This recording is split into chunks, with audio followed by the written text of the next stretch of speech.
The story opens with Anna, a talented violinist and brilliant student who resides with her mother and her cruel, alcoholic stepfather. One afternoon, as Anna practices her violin, her intoxicated stepfather staggers into the room and sits down beside her. Suddenly, without any warning, he begins touching her inappropriately. Anna instantly halts her playing, her eyes brimming with pain and fear, an unspoken signal this has occurred before. She attempts to pull away, but he erupts in furious rage, hurling objects and insulting her mother, demanding they show him gratitude. He violently forces Anna onto the bed, ordering her to undress while continuing his relentless harassment. Anna resists with all her strength, but he viciously strikes her. In a frantic, desperate struggle to defend herself, Anna shoves him away with all her might. He stumbles backward, and a shattered bottle fatally pierces through his throat. Overcome with shock and despair, Anna collapses into unconsciousness. Following the harrowing incident, Anna is quickly arrested. In the courtroom, she courageously recounts the daily abuse endured at the hands of her stepfather, insisting she never intended to kill him, only to defend herself. Yet, in a devastating twist, her very own mother testifies against her, denying the abuse ever occurred and asserting her husband's injuries came from a medical condition.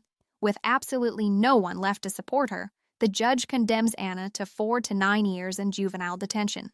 The defendant, Anna Nix, is formally sentenced to 4 to 9 years in a maximum security juvenile correctional facility. Depending on her behavior, and utterly betrayed by her mother's lies, Anna is transferred into a juvenile facility where conditions rapidly deteriorate from bad to far worse. Upon her arrival, the guards immediately treat her with merciless cruelty. She is forced to strip, sprayed with icy freezing water, and locked away inside a cold, isolated cell. There, she encounters Jeannie, a quiet, introverted girl who constantly keeps her nose buried deep in a book. Shocked upon learning Jeannie has been imprisoned there for 4 long years, Anna questions how anyone could possibly endure in such a merciless, unforgiving place. The very next day, while walking alone through the prison corridors, Anna encounters Cody, the ruthless and feared leader of a prison gang. Cody corners her menacingly and threatens her, demanding she either join the gang or suffer the inevitable consequences. But Anna firmly stands her ground, defiantly refusing and declaring she only wants to be left completely alone. Cody smirks coldly and warns her that every choice eventually carries its price before walking away. At breakfast, Anna sits quietly by herself, attempting to avoid trouble, but Cody and her gang approach once again, surrounding her with ruthless intimidation. Anna boldly tells them she does not require their respect, then rises abruptly and prepares herself to leave. Offended, Cody angrily and deliberately spills Anna's food, making it clear this was only the beginning. Later on, while Anna is busy cleaning a corridor, Cody's vicious gang suddenly ambushes her. They drag her violently into a dark storage room, one completely lacking any surveillance cameras. There, Cody savagely beats her and threatens that if she dares to snitch, she will never survive the next encounter. Anna is soon discovered badly injured and quickly sent into the prison clinic. An investigator questions who assaulted her, but terrified of retaliation, Anna insists she couldn't see anyone inside the dark. A nurse gently attempts to console her, advising Anna to adapt to prison life, while suggesting she should talk directly to Warden Frank. When Anna visits Frank, he reviews her file and casually remarks that someone like her clearly does not belong in a place like this.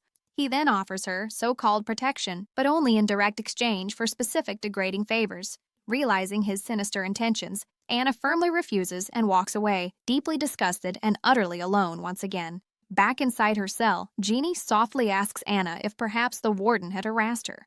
Emotionally drained and utterly fed up with the constant abuse, Anna finally chooses to open up. She confides in Jeannie, who listens silently and patiently, then offers her gentle comfort.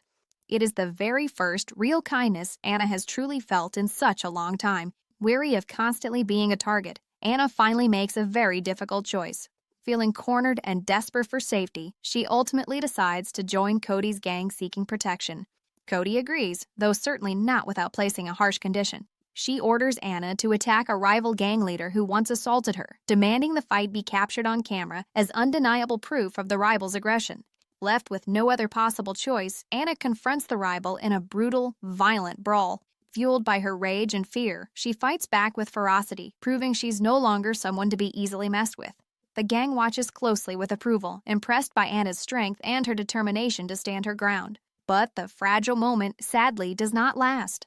Guards suddenly storm inside and quickly break apart the chaotic scene. While the others are dispersed, Anna herself is sent into solitary confinement, utterly alone, where her punishment turns severe. A guard harshly forces her to strip, then locks her inside a freezing solitary cell for 72 hours, naked, freezing, cold, and completely isolated. When she is finally released, Anna is escorted to Warden Frank, who once again offers supposed protection in exchange for degrading favors. With absolutely no one left to trust, Anna reluctantly complies, doing so merely to survive. She returns to her prison cell, utterly broken and emotionally exhausted. Cody visits soon after, offering support, and Anna slowly begins to rely on her, finding brief comfort in the moment. But over time, Cody's presence becomes suffocating, while the warden threatens to lengthen Anna's sentence if she ever steps out of line. Feeling hopelessly trapped, Anna turns desperately to Jeannie, who urges her to finally speak with the prison psychiatrist. Jeannie openly shares how she overcame her personal struggles and carefully rebuilt her life. Still haunted by her thirst for revenge, Anna confronts the gang leader who once attacked her, triggering a massive and chaotic prison brawl. Guards break apart the fight, and Anna is thrown back into solitary once again, left with nothing at all, not even clothes. She refuses both food and water, snaps her toothbrush, and then uses it desperately to cut her wrist. A guard eventually discovers her, and she's transferred into a suicide watch room, restrained tightly to prevent further acts of self-harm. A psychiatrist carefully evaluates Anna, concluding she urgently requires 2 full weeks in a hospital. There, she encounters others struggling with addiction, some battling even far worse and harsher symptoms. A staff member hands her a guitar for the prison talent show, but Anna, paranoid and terrified, mistakes him for her stepfather and panics, sending her back into the clinic. Inmates soon learn that Frank, a corrupt staff member, openly discriminates against Anna. Some inmates violently attack him, leaving deep injuries on his face and arm. Inside the clinic, the warden cruelly blames Anna for causing trouble and strictly forbids her from ever speaking out.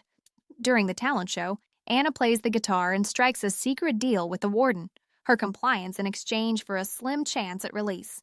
She confides in a kind nurse about her situation, but once the warden discovers this, he orders Cody and several inmates to viciously attack the nurse, who is tragically killed. Terrified and desperate, Anna confides in Cody, revealing that Frank has long been abusing vulnerable girls inside the prison. Cody secretly hands Anna a recorder to gather incriminating evidence.